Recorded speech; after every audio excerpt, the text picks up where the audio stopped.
Kisah sukses William Suryajaya, pendiri PT Astra International, pasarkan minyak serai sebelum bisnis otomotif. William Suryajaya merupakan seorang pengusaha Indonesia yang akrab disapa Om William, pria yang lahir di Majalengka, tanggal 20 Desember tahun 1922 ini dikenal sebagai pendiri PT Astra International. Sejak menginjak usia 19 tahun, William memiliki ketertarikan di bidang bisnis dengan mengawalinya sebagai pedagang kertas di Cirebon. Semenjak saat itu, ia sadar dan mantap terjun ke dunia entrepreneur. Pemilik nama asli Chia Kian Long merupakan anak pertama dari 6 bersaudara. Melansir dari p2k.unkris.ac.id, ketika berusia 12 tahun, ayahnya meninggal pada Oktober tahun 1934. 2 bulan kemudian, tepatnya pada Desember tahun 1934, ibunya wafat. Di usia yang masih belia, William melanjutkan usaha rintisan ayahnya berjualan hasil bumi. William lahir dengan nama asli Chia Kian Long. Ia merupakan anak pertama dari 6 bersaudara.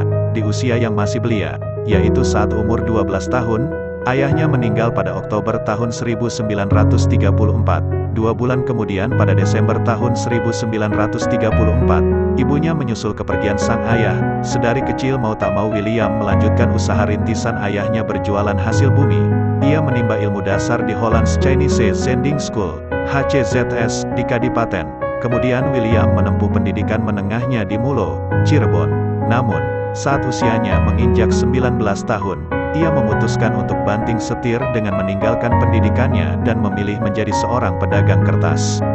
Tak hanya itu, William beberapa kali sempat mencoba pengalaman berdagang lainnya, mulai dari benang tenun hingga hasil bumi.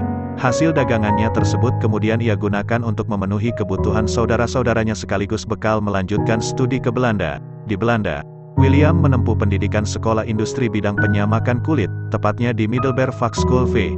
De Leder dan Schoen Industri Walwijk. Nama William Suryajaya mulai berkibar di jagat bisnis Indonesia dengan didirikannya Astra International Inc. pada 1957 bersama adiknya Chia Kian Tai, dan seorang temannya bernama Lim Peng Hong. Dari usaha yang bergerak memasarkan minuman ringan, mengekspor hasil bumi, hingga minyak serai, Astra International Inc. berkembang menggeluti bisnis otomotif pada 1968, dengan menjadi agen General Motor, yang memasukkan 800 truk Chevrolet ke Indonesia. Dari sanalah cikal bakal bisnis otomotif Astra International, sebelum akhirnya Astra menjadi perakit dan pemasar nomor wahid untuk otomotif asal Jepang di Indonesia. Berkat kepiawaiannya dan kemahirannya dalam berbisnis, Astra International berkembang tak hanya menjadi perakit dan pemasar otomotif, namun juga menjadi perusahaan yang bergerak di bidang perkebunan dan alat-alat berat, bahkan kini berkembang ke bisnis pertambangan, infrastruktur, dan jasa keuangan. Salah satu direktur PT Astra International terbuka, Joni Darmawan, menilai keuntungan yang diraih pemangku kepentingan dari perusahaan itu merupakan bagian dari kerja keras Om William di masa lalu. Walaupun kini keluarga besar Suryajaya tidak lagi menjadi pemegang saham utama perusahaan yang dirintis orang tuanya itu.